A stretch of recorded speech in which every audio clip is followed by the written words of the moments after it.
اور 15 اگست کو ہندوستان آزاد ہوا. اس وقت ہندوستان سے ہندوستان کے مسلمانوں کو ایک موقع ملا تھا ایک ایسے دیش کے ساتھ ملنے کا جو مذہب کے نام پہ بنا تھا. لیکن ہندوستان کے مسلمانوں نے مذہب کے نام پہ اس دیش کو جو بٹوارا ہوا اس کو تسلیم نہیں کیا. ہم لوگ یہاں سے نہیں بھاگے, ہم یہی بیٹھے اور یہی کہا کہ سارے جہاں سے اچھا ہندوستان. ایک موقع تو ملا تھا نا ہمیں مذہب کے نام پہ, جیسے کہ مسلمان کہ ایک دیش جو مذہب کے نام پہ وجود میں آیا پاکستان. ہم اس ٹائم پاکستان کے ساتھ بھی جا سکتے تھے, حالانکہ کچھ لوگ تھے, لیکن جو میجورٹی ہے مسلمانوں کی, ہندوستان کے مسلمانوں کی جو اس خطے میں رہتے تھے وہ نہیں گئے. کیوں نہیں گئے؟ ہم نے کہا کہ ہمارے پروجوں نے, ہمارے بزرگوں نے اس ہندوستان کی تعلیم ترقی, اس کی بہبودی, اس کی یکجہتی, اس کے کلچر, اس کے بھائی چارے کے لیے ہمارے پروجوں نے خون دیا ہے. لہذا ہم سرزمین کو چھوڑنے والے نہیں ہیں. لہذا یہ ہندوستان جتنا ہندوؤں کا ہے اتنا ہم مسلمانوں کا بھی ہے, سرداروں کا بھی ہے اور یہودیوں کا بھی ہے, کیونکہ اس ہندوستان کی آزادی کے لیے ہندوؤں کے ساتھ کندھے سے کندھا ملا کر ہم نے اس ہندوستان کی سرزمین کو انگریزوں سے آزادی دلایا. تبھی ہم یہ ترانہ گاتے ہیں. ٹھیک ہے, آج 26 جنوری ہے. آزادی تو ہندوستان کو 1947 میں ملی, تو پھر یہ 26 جنوری منانے کا کیا ہے؟ ڈاکٹر بھیم راؤ امبیڈکر نے ایک شکل دے دی, ایک کتاب بنائی, اس میں لکھا کہ کس کا کیا کام ہے. جو اچھا کام کرے گا اس دیش کا ناگرک, ایک کانسٹیٹیوشن بنایا, اس کو کہا کہ اس کو ہم نیشنلسٹ کا درجہ دیں. اس کو نیشنلسٹ کہا جاتا ہے. ٹھیک ہے, ایک ٹیچر اس کو 10 سے 4 تک سکول میں بچوں کو پڑھانا ہے. اگر وہ برابر سویرے 10 بجے نکلے اور 4 بجے چھٹی کرے, وہ سب سے بڑا نیشنلسٹ. ٹھیک ہے, ایک انجینئر, ایک ڈاکٹر, ایک امام, ایک گھر کی عورت, ایک دکاندار, اگر اس کو 5% کمانے ہیں, اس نے بسکٹ کا ایک پیکٹ مارکیٹ میں بیچا, اگر اس نے اتنا ہی مارجن رکھا جتنا اس کو رکھنا ہے نفع پروفٹ, تو وہ نیشنلسٹ ہے. تو یہ ہمیں کس نے سکھایا؟ کانسٹیٹیوشن. جو کانسٹیٹیوشن کا وجود میں آیا یہی 26 جنوری 1950 میں ڈاکٹر بھیم راؤ امبیڈکر جی نے یہ کانسٹیٹیوشن بنایا, کانسٹیٹیوشن آف انڈیا, جس کے لیے ہم یہ آج یہ دن مناتے ہیں. اور اس کانسٹیٹیوشن میں لکھا ہے کہ ہندوستان میں جو رہنے والے لوگ ہیں وہ میجارٹی میں ہندو ہیں, مسلمان مائنورٹی میں ہے, سردار مائنورٹی میں ہے, کرسچن مائنورٹی میں ہے. جہاں 10 ہندو ہیں وہاں پہ 1 مسلمان ہے. لیکن کانسٹیٹیوشن میں ہمیں کیا ملا ہندوستان کی اس کانسٹیٹیوشن میں؟ کہ ہندو کو بھی ووٹ ڈالنے کا وہی حق ہے جو ایک مسلمان کو ہے. مسلمان بھی ٹیچر بن سکتا ہے اگر وہ کوالیفائی کرتا ہے, اگر وہ پڑھا لکھا ہے, اس کے لیے انٹرویو ہو جائے گا. اگر اس نے وہ انٹرویو کوالیفائی کیا, یہ ضروری نہیں ہے کہ ہندو ٹیچر لگے گا, مسلمان بھی ٹیچر لگ سکتا ہے, اس کو کوالیفائی کرنا ہے. ایک سردار بھی لگ سکتا ہے, ایک کرسچن بھی لگ سکتا ہے. یہ ہمیں کانسٹیٹیوشن نے یہ درجہ دے دیا. عورت کی ذمہ داری, ایک پولیس والے کی ذمہ داری, ایک MLA کی ذمہ داری, ایک MP کی ذمہ داری, ایک ڈاکٹر کی ذمہ داری, ایک اسٹوڈنٹ کی ذمہ داری, ایک سکول میں جب ٹیچر جاتا ہے وہ کس طریقے سے بچوں کو پڑھائے گا. ایک بندہ جب چوری کرتا ہے اس کے اوپر کون سی سزا لگے گی؟ اس کے لیے ایک بک بن گئی. جس بک نے، جس کانسٹیٹیوشن نے ہمیں جینا سکھایا، جس کا دن آج ہم سیلیبریٹ کرتے ہیں. جیسے ہم مسلمان کہتے ہیں، سینہ کھول کے کہتے ہیں، یہ ہندوستان کسی کی جاگیر نہیں ہے، یہ ہندوستان جتنا تمہارا ہے اتنا میرا بھی ہے، کیونکہ اس ہندوستان کی آزادی کے لیے ہمارے پروجوں نے بھی قربانیاں دی ہے. جب ہمیں موقع ملا تھا یہ ہندوستان چھوڑنے کا، ہم نے نہیں چھوڑا. ہم نے اس لیے نہیں چھوڑا کہ ہم مسلمان تھے، ہم نے اس لیے نہیں چھوڑا کہ ہم ہندوستانی ہیں، ہم بھارتی ہیں. ٹھیک ہے، یہ دن ہمیں سکھاتا ہے. اور جو ہم یہاں پہ بات کر رہے تھے وطن کی، اے وطن وطن میرے آباد رہے تو، ٹھیک ہے نا، ہم بات کر رہے تھے نا، میں جہاں بھی رہوں گا شاد رہے، آپ کو یاد رکھوں. مجھے یاد آ رہا ہے، میں غلام سنگھ صاحب سے باہر بھی یہ بات کر رہا تھا، جب ہم مسجد سے نکلے، ہماری ہندو عورتیں، مذہب ان کا دوسرا ہے لیکن سب سے پہلے وہ انسان مسجد کے دروازے پہ اپنے بچوں کے لیے دعائیں لینے کے لیے مسلمانوں کا انتظار کر رہے تھے. یہ ہماری گنگا جمنی تہذیب ہے. اپنے دلوں میں دوسروں کے لیے محبت کو جگہ دینی ہے. یہی سبق ہمیں محمد رسول اللہ صلی اللہ علیہ وسلم نے سکھایا ہے. محمد رسول اللہ صلی اللہ علیہ وسلم نے جتنا کام کیا ہے، اور بھی بہت سارے لوگ دنیا میں ہیں جنہوں نے بھی بہت کام کیا ہے. گرو نانک جی نے، گاندھی جی نے، بہت سارے ایسے لوگ ہیں جنہوں نے دنیا میں انسانیت کے لیے کام کیا ہے. پھر محمد رسول اللہ صلی اللہ علیہ وسلم کو ہی پرفیکٹ کیوں کہا جاتا ہے؟ اس لیے کہا جاتا ہے کہ انہوں نے اپنے گھر چھوڑے. ان کو بیوی کے ساتھ تعلقات نہیں رکھنے تھے، وہ ایز اے سوشل ورکر کام کرتے تھے. لیکن ہمارے محمد رسول اللہ صلی اللہ علیہ وسلم امانت داری میں بھی نمبر 1 تھے، امامت میں بھی نمبر 1 تھے. ہسبینڈ جہاں ان کی بیویوں کے ساتھ انصاف کرنا تھا وہاں پہ بھی نمبر 1 تھے. نانا تھے، امام حسن اور حسین کو کندھوں پہ سواری دیتے تھے، اس میں بھی نمبر 1 تھے. امانت داری میں بھی نمبر 1 تھے. اور جب ان کے وہاں کوئی غیر مسلم بیمار ہوتا تھا تو اس کو عیانت داری، اس کو خیر خبر پوچھنے، اس کو ڈھونڈتے تھے. اگر یہ بیمار ہے تو کہاں ہے، ڈھونڈتے تھے، پھر چلے جاتے تھے. یہی ہمیں اسلام نے سکھایا ہے. ہم اس دیش کا حصہ ہیں. ہم جب تک اس دیش میں رہنے والے اپنے ہندو بھائیوں کے ساتھ، سرداروں کے ساتھ، کرسچنوں کے ساتھ محبت کا سلیقہ لے کے نہیں چلیں گے تو تب تک ہم اچھے مسلمان نہیں ہو سکتے. ہمیں یاد آتا ہے کہ جیسے آپ اس علاقے میں گلیوں کوچوں میں گھومتے ہو، ٹافی لاتے ہو، چاکلیٹ لاتے ہو، کھیلتے ہو، سکول جاتے ہو، رشتہ داروں کے گھر جاتے ہو، ایسے ہی ہمارے محمد رسول اللہ صلی اللہ علیہ وسلم مکہ میں پیدا ہوئے. مکہ کی گلیوں میں کھیلتے تھے، گھومتے تھے، رشتہ دار تھے وہاں پہ، دوست تھے. تو جب ایک وقت آیا تو ان کو بہت تنگ کیا گیا،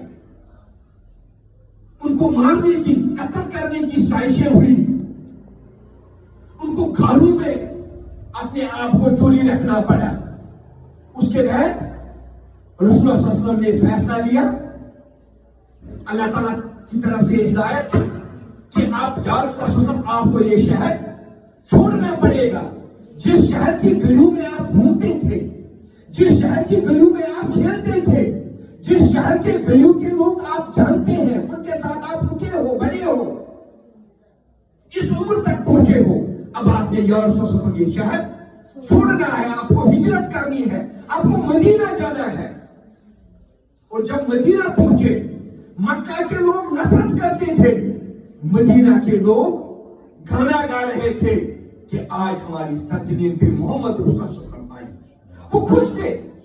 آپ کی چھوٹی چھوٹی بچیاں گا بجا رہی تھی.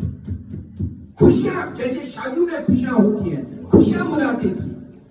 لیکن جس شہر میں رسول پاک صلی اللہ علیہ وسلم کو تکلیف دی تھی ہمارے محمد رسول اللہ صلی اللہ علیہ وسلم کو, جس شہر میں ان کو پھول برسائے, اس شہر میں رات کو نکلتے تھے, اپنے قمیض کے بٹن جو لگے ہوئے ہوتے تھے اس زمانے میں ان کو کھولتے تھے اور مکہ کی طرح پہاڑیوں پہ جاتے تھے. کہتے ہیں کہ مجھے مکہ کی اس سرزمین جہاں پہ میں بڑا ہوا ہوں, جہاں کے لوگوں نے مجھے نکالا, وہاں کی ہوا مجھے پسند ہے. یہ وطن کی یاد. یہ کس نے ہمیں سکھایا وطن کے ساتھ محبت کرنا؟ یہ ہمیں محمد رسول اللہ صلی اللہ علیہ وسلم نے سکھایا. اور کس وطن کے ساتھ؟ جس وطن کے لوگوں نے ان کو پتھر مارے, گاڑی ہرا میں, گاڑی سور میں بیٹھنا پڑا, ٹھیک ہے, کھانا نہیں ملتا تھا. کس طریقے سے حضرت خدیجہ الکبریٰ ان کے لیے کھانا لے کے جاتی تھی, کتنی تکلیفیں ہوتی ہیں. میں 5-6 بار وہاں پہ گیا ہوں. کتنا اونچا پہاڑ ہے. میرا جیسا نوجوان, غلام رسول صاحب جیسا نوجوان آج جب اس پہاڑی پہ چڑھتا ہے دم گھٹ جاتا ہے. تو اس زمانے میں حضرت خدیجہ الکبریٰ کس طریقے سے ان کو کھانا لے کے جاتی تھی, اور مکہ کے لوگوں نے کتنی عزتیں, کتنے تکلیف ان کو دیے. لیکن محمد رسول اللہ صلی اللہ علیہ وسلم نے ہمیں سکھایا کہ میرا جو وطن ہے, جہاں پہ میں بڑا ہوا ہوں, وہ مدینہ مکہ ہے. مکہ ہے, مجھے مکہ کی ہوائیں پسند ہے. دعا کرتے رہے, اے اللہ میں جب سجدہ کرتا ہوں میں مسجد اقصی کی طرف, اس ٹائم جب نماز کے لیے رخ کرتے تھے تو مسجد اقصی کی طرف رخ کرتے تھے. تو مدینے میں محمد رسول اللہ صلی اللہ علیہ وسلم مسجد القبلتین میں تھے, دعا کر رہے تھے, اے اللہ میرے خانہ کعبہ کو قبلہ بنایا جائے. کس خانہ کعبہ کا؟ جہاں کے لوگ نے تکلیفیں پہنچائی تھی. لیکن وہ وقت جہاں رسول اللہ صلی اللہ علیہ وسلم کھیلتی تھی بچپن میں, یاد تھا. لہذا یہ ہمارا وطن ہے. ہمارے بزرگوں نے اس وطن کی یکجہتی کے لیے, تعمیر و ترقی کے لیے, کلچر کے لیے, آزادی کے لیے خون دے دیا. جتنا ہم سے ہو سکا ہم نے کیا. لہذا بچوں آپ کا بھی حق بنتا ہے کہ آپ اپنے دلوں میں اس وطن کے لیے, اس ہندوستان کے لیے, اس بھارت کے لیے, اس انڈیا کے لیے اپنے دلوں میں محبت پیدا کریں. اور ہمیں چاہیے کہ جہاں پہ ہمیں ہندو بچے ملتے ہیں, بزرگ ملتے ہیں, جہاں ہم اپنے لوگوں کو عزت کرتے ہیں, ہمارے مذہب نے ہمیں سکھایا. یہ نہیں سکھایا کہ آپ مسلمان بزرگوں کو عزت کرو, مسلمان بچوں کے ساتھ محبت سے چلو, نہیں. اسلام نے ہمیں سکھایا, محمد رسول اللہ صلی اللہ علیہ وسلم نے ہمیں سکھایا کہ بچوں کے ساتھ شفقت سے پیش آؤ اور بزرگوں کو عزت کرو, وہ چاہے کسی بھی مذہب کے ساتھ وابستہ ہو. جب آپ دوسرے مذہب والوں کو عزت کرو گے وہ بھی آپ کو عزت کریں گے اور وہ بھی آپ کے مذہب کو عزت کریں گے. کبھی کسی کے مذہب کو گالی نہیں دینی ہے, ٹھیک ہے. ہم مسلمان ہیں, یہ دیش ہمارا. اگر بنگلہ دیش والے وہ بھی مسلمان ہیں وہاں پہ, اگر وہ ہمارے دیش کی طرف آنکھ اٹھاتے ہیں تو ہمیں ان کو یہاں سے یہ سوچنا چاہے کہ ہم ان کی آنکھ نکالیں گے. یہ ہمارا, یہ دیش ہمارا ہے. کل آپ اس دیش کا بھوشیہ ہو, کل آپ میں سے کوئی ڈاکٹر بنے گا, انجینئر بنے گا, وہ تھوڑی یہ سوچے گا کہ میں مسلمان ہوں تو میرے کو صرف مسلمان کو علاج کرنا ہے, ٹھیک ہے. اور بچوں جو سب سے بڑی بات ہے, آپ یہاں پہ جمع ہوئے ہو, آپ کو یہاں پڑھایا جاتا ہے سکول کے ساتھ ساتھ. آپ جو یہ حجاب لگاتے ہو, ہم کہتے ہیں یہ حجاب مسلمانوں کی پہچان ہے نا, ہے نا, پہچان ہے نا. لیکن اس پہچان کو بچانے کے لیے, اس پہچان کو قائم رکھنے کے لیے جو ہمارے ہندو لوگوں کو ہم کہتے ہیں کہ ہمیں مذہب نے سکھایا اپنے آپ کو پردے میں رکھنا. جب ہم میں سے کوئی مسلمان لڑکی غلط کرتی ہے, غلط سوچتی ہے, تو اس وقت جب انگلی اٹھتی ہے تو کس پہ اٹھتی ہے؟ حجاب پہ اٹھتی ہے. تو ہمیں اس حجاب کی کتنی لاج رکھنی ہے, کتنی عزت کرنی ہے اپنے مذہب کی. ہمارا کریکٹر کیسا ہونا چاہیے, ٹھیک ہے. ہمارا کریکٹر اگر محمد رسول اللہ صلی اللہ علیہ وسلم کو پہچانا جاتا تھا, اس لیے نہیں پہچانا جاتا تھا کہ وہ پیغمبر تھے. غیر مسلم تو ان کو مانتے ہی نہیں تھے، پیغمبر نہیں مانتے تھے نا. لیکن محمد رسول اللہ صلی اللہ علیہ وسلم اس لیے مانتے تھے کیونکہ ان امانت کس کے پاس رکھتے تھے؟ محمد رسول اللہ صلی اللہ علیہ وسلم کے پاس. ان یہ معلوم تھا کہ اگر کوئی انصاف کرنے والا ہے وہ کون ہے؟ محمد رسول اللہ صلی اللہ علیہ وسلم. تو کریکٹر کے لحاظ سے، ہر ایک چیز کے لحاظ سے ان کو مانتے تھے. غیر مسلم بھی آج بھی مانتے ہیں. سب سے دنیا میں اگر کوئی انصاف کرنے والا تھا، جب ہم گوگل کو کہتے ہیں اے گوگل ہمیں بتاؤ کہ دنیا میں سب سے انصاف کرنے والا اگر کوئی تھا وہ کون تھا؟ محمد رسول اللہ صلی اللہ علیہ وسلم. وہ مسلمانوں پہ انصاف نہیں کرتے تھے، وہ سب پہ انصاف کرتے تھے. وہ عالمی انسانیت پہ انصاف کرتے تھے. وہ ہمارے رسول نہیں ہے، وہ سب کے رسول ہیں. اور جب ہم غلط کرتے ہیں تو ہمارے محمد رسول اللہ صلی اللہ علیہ وسلم پہ انگلی اٹھتی ہے. ہم ان کے امتی ہیں، ہم ان کی فوٹو کاپی ہے. فوٹو کاپی کا کیا معنی ہے؟ جب ہم فوٹو اسٹیٹ مشین میں کوئی نوٹ رکھتے ہیں، آئیڈینٹی کارڈ رکھتے ہیں، تو اس کی جو کاپی نکلتی ہے اس کو کیا بولتے ہیں؟ Photo state. تو مسلمان کیا ہونا چاہیے؟ Photo copy.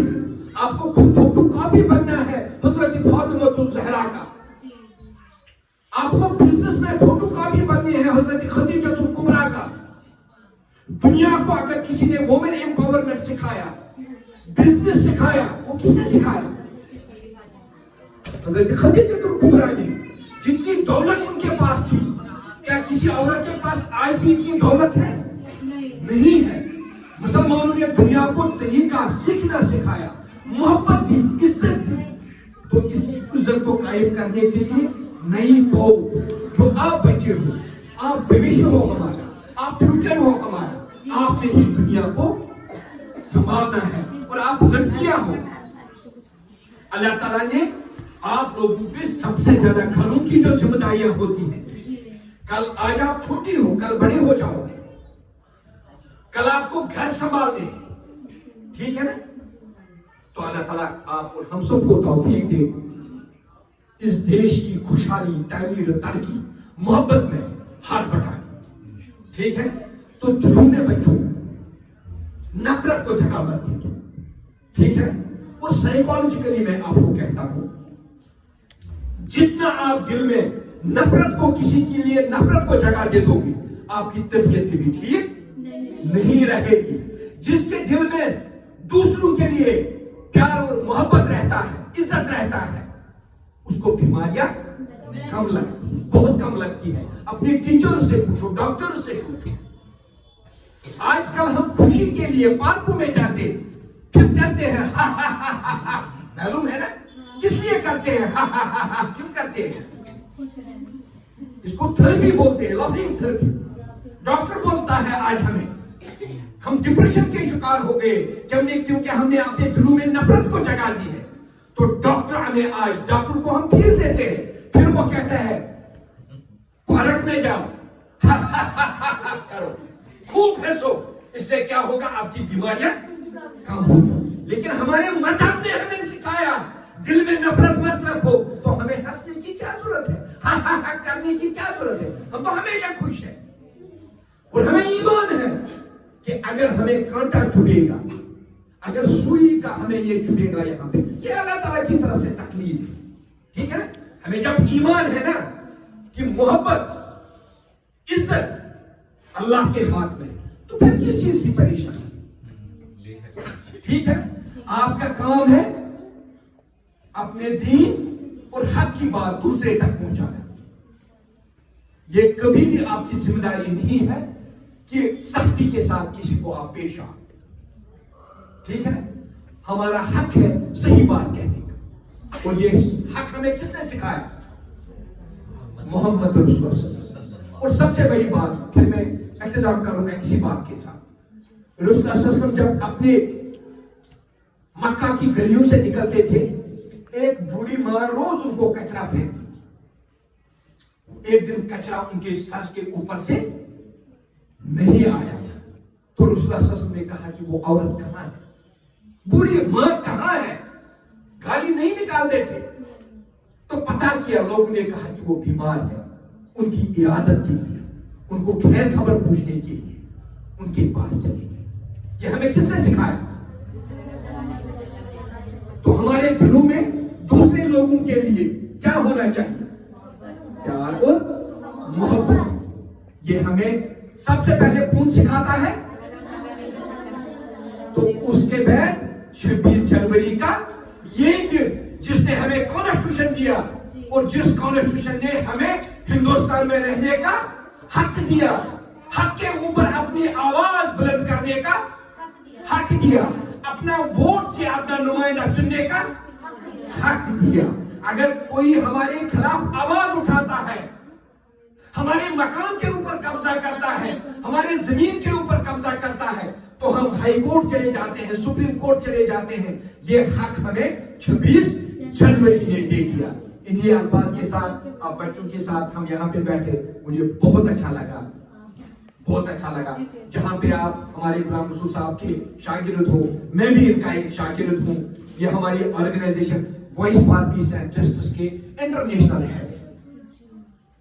ہندوستان سے باہر جتنے بھی ممالک ہیں وہاں پہ ہمارے voice for peace and justice کو ریپرزینٹ کرتے ہیں.